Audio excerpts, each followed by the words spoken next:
And welcome to What's Up with This Weather. And we are talking about our new show right here on the 18th of March. And a lot of warm to hot weather is on the way across our area. And it's going to be quite the taste of summer, really. And it's really interesting because spring begins on Friday.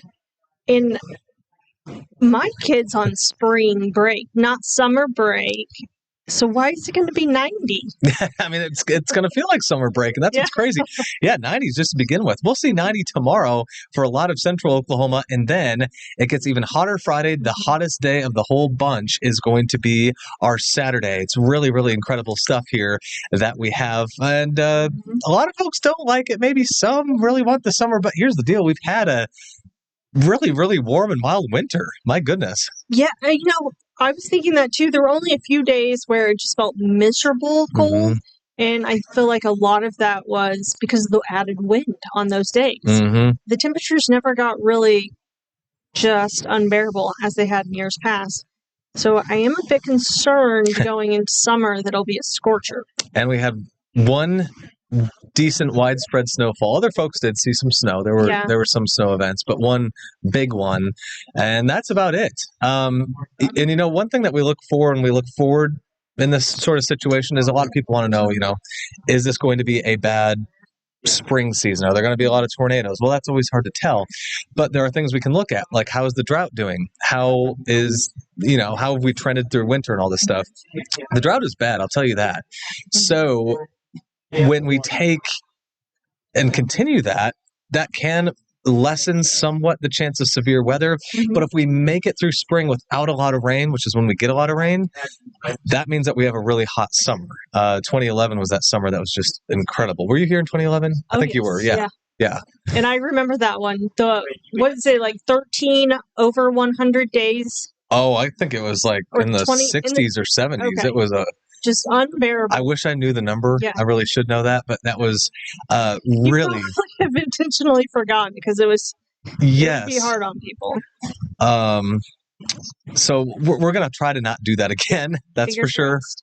But again, if we continue to not have much rain, then that's going to be the problem. I just looked here. All right, National Weather Service here over the summer of 2011, there were 63 days with high temperatures at or above 100. Holy cow. That sounds like the entire summer. It pretty much was. My goodness. The entire time your child would be out of school over 100. Oh. No, thank you. Let's not do that again. So it's kind of a darn if you do, darn if you don't. If you get a lot of rain, let's say we get a lot of rain next week. Not really going to happen, but let's say we just get it. We do a lot of this drought. That means that thunderstorms will have more to work with. We will have a chance of more severe weather, but a cooler summer. If you remember last summer, we had rain lasting into the summer. It was great. It was green. We only had one day at or above 100. It was 101. Other than that, every other day was below 100 in OKC. I would do last summer's weather again. It was quite nice. Would do a repeat. Yeah. I would do a repeat. For sure. Let's look at what we have outside right now. Let's go to Max and take a look, and we'll talk about this stunning change in temperatures that we have on the way.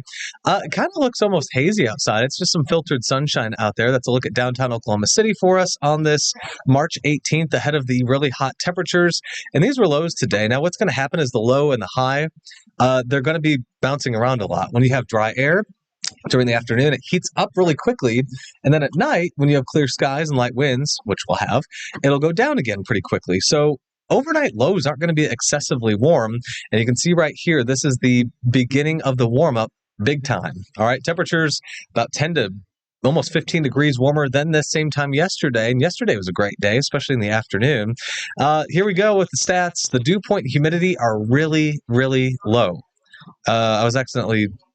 we did some rock climbing yesterday. I was accidentally shocking one of my kids because every time I go up to clip and unclip them in, he'd get jolted because it's so dry out there. Southwest wind about 13 miles per hour. And here's temperatures this afternoon on this March 18th. There we go. 81 degrees in Eric, Oklahoma. That's right along I-40 in western parts of the state. We still have some 60s in eastern parts of the state, just barely out of the 50s for some. And that little dashed dotted line right there, that's a little wind shift. It's not really impacting things that much, but it is just a change in those wind directions. And here's live wind gusts right now, some in south central and southeastern Oklahoma, still gusting about 17 or 18 miles per hour up to about 22. So we are still seeing that. This is the graphic I wanted to show. All right, look at this. The top row of numbers, that starts with tomorrow. These are the forecast highs, so going 90 tomorrow, 93 on Friday, 95 on Saturday. The bottom row is the current standing records. So you see tomorrow we're going to be warm to hot, but we're not going to break the record, okay? 97 in 1907. Friday, we're going for 93. The record's 92. That is fully possible right there. That record also from 1907. It's a hot year. And Saturday, the forecast high temperature is exactly what the record high temperature is set back in 1916. So they are basically identical. I have a really good shot at breaking that or tying that. The one thing I do want to mention here real quick, too, is it's a good thing. With the light winds, this is fire danger. I'm just going to let this play out. All right, here's tomorrow midday, tomorrow afternoon. There's some coloring on there, but this is not out of control. And you think about this out of season warmth, a lot of times you have to have a lot of wind to make it happen. This is not the case because the big area of high pressure is going to be basically right overhead. The wind goes down, it has nowhere to go when it hits the ground, so we don't have these high excessive winds. Yes, it's going to be dry, but we don't have an insane amount of wind. Much of the country is joining in on this too. This is the end of the month. So March 25th through 31st, the Climate Prediction Center's outlook for temperature. I mean, you have to go all the way to basically New York State, upstate Michigan, and upstate Wisconsin to get below normal. So everyone's sharing in it pretty much. And precip, I was a little surprised that we're near normal because the forecast doesn't really have many chances of anything in our area for not only the next 7 days, but about the next 10, 11 days down the road. It's going to be quite a while. I want to show you this image here. So the National Weather Service, in addition to their forecasting, their watches, their warnings, all the stuff they put out, they also, every day, twice a day, they have a technical forecast discussion that they put out. This was from last Sunday.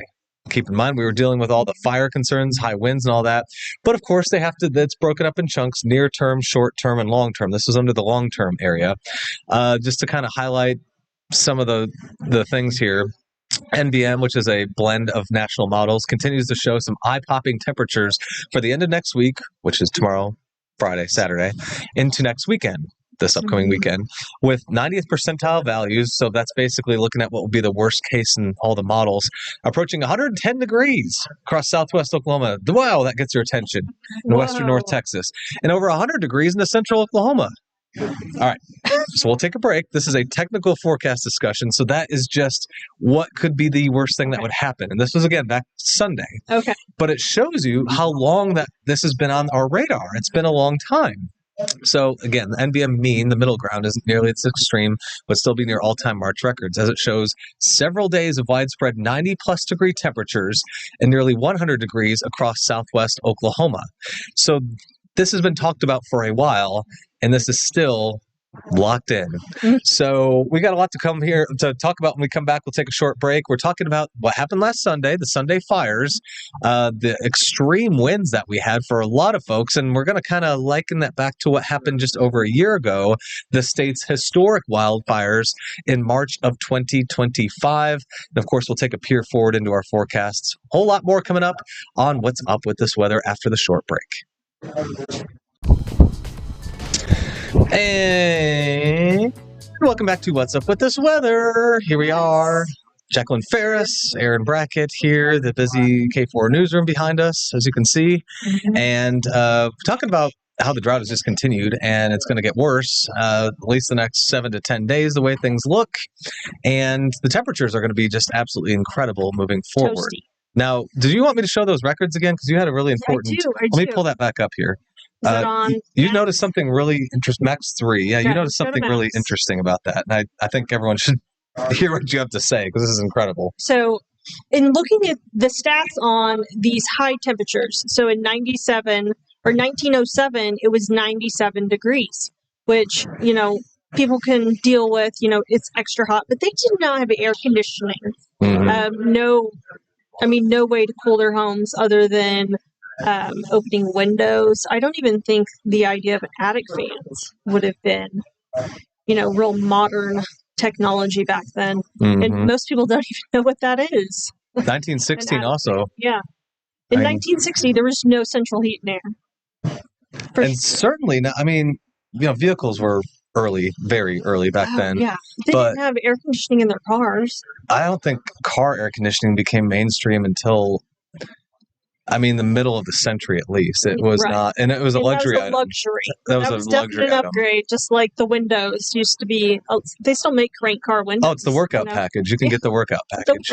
Yeah, that's a package, So that was a good point. She brought that up during the break. I'm like, we have to talk about that. That is really important and really interesting. So even though it's going to be hot, I mean, we have ways of cooling ourselves down that people you just turn on click the little button on the wall, get cool 68 through your whole house. Break out the credit card a month later, but there you go. Yeah. So last Sunday was interesting, and Kent Ogle was telling me earlier today he went to the Thunder game that day, and went in. It was nice. Left after the front had come through, and the temperature had plummeted. The winds were strong, and there was blowing dust from the construction site of the new arena off to the north. Yeah. So he said people were wearing shorts and T-shirts. They were freezing, and then they were getting pelted with dust and all kinds of stuff from that. And that just, he felt the front roll through. For sure. We were really on top of things. We had, I think, 3 or 4 trackers out watching for fires, and we did get some smoke and fire activity. I think we have, what do we got here first? Talk about the fires. We got clips, or do we have? We got clips. We can do clips. Let's go clips first. Let's kind of talk about it as we look at some of this stuff here. So this was near the Calumet exit on I-40.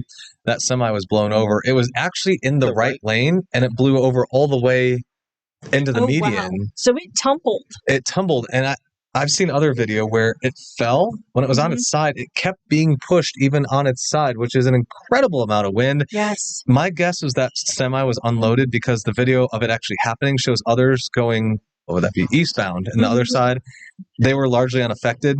Okay. So I'm guessing this trucker was unloaded. Okay. But it's really, you can see the skid marks. See how long that was? That would be so scary, not only as the driver, but really, honestly, probably more scary to be someone else driving on the highway with him and just not knowing where he was going to go and where you could go safely. Well, and if you were, trucks are usually in the right lane. Passing lane is on the left. If you were passing this truck, oh man, it could have been a deadly situation, actually. Yes. So glad no one was hurt. Absolutely glad no one was hurt, because that had horrible potential written all over it. So that was Sunday.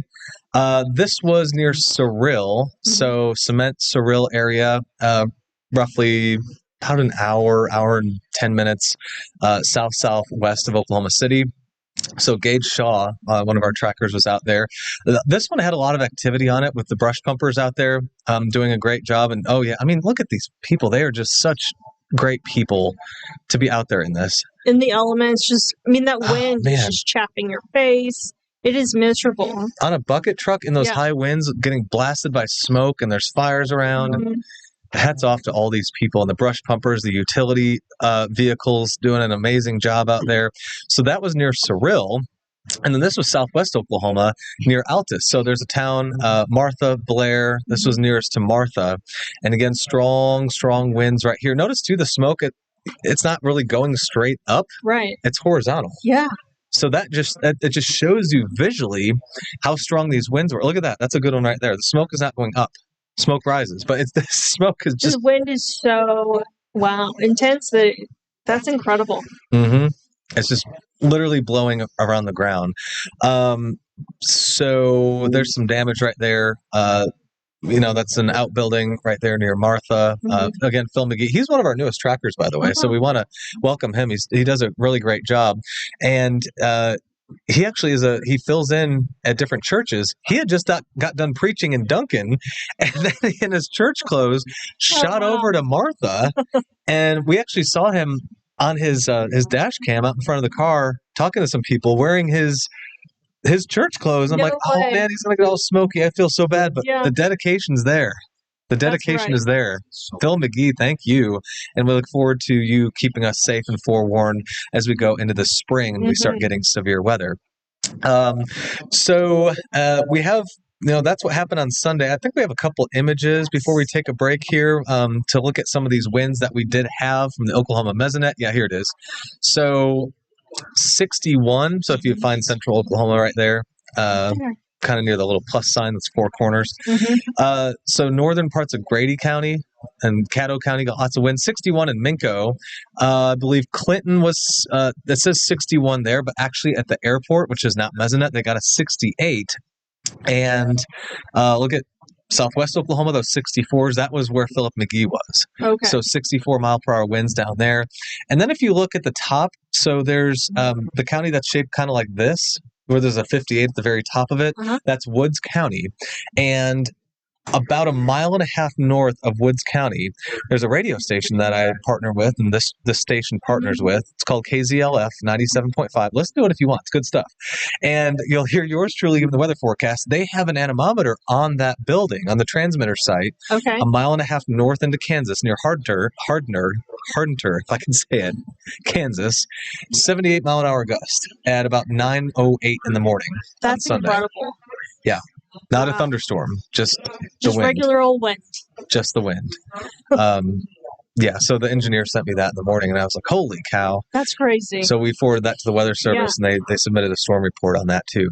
We're going to take a short break here. Of course, coming up, we'll talk about some similarities and differences to what happened last March with the fire weather, and some new tornado numbers are in.